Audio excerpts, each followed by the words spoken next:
Hello， 大家好，我係奧然哥哥。今日我想分享嘅故事叫做蟬和螞蟻。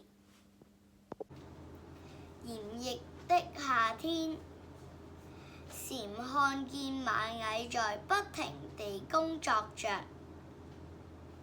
就問他：嗨，螞蟻，你們在幹什麼呢？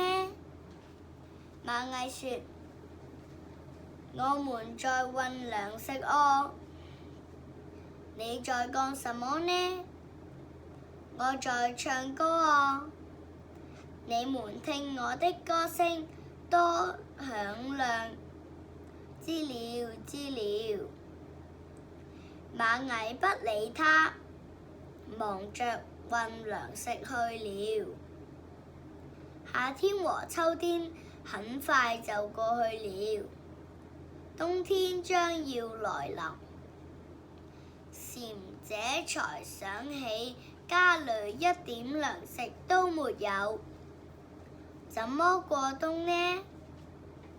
他只好跑去找螞蟻：好兄弟，借些糧食給我，明年秋天一定加倍還給你。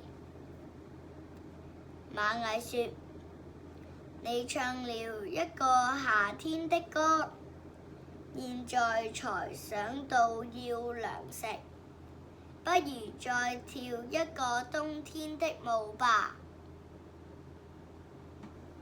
呢個故事教我哋唔好懶惰，要做足準備。下次見，拜拜。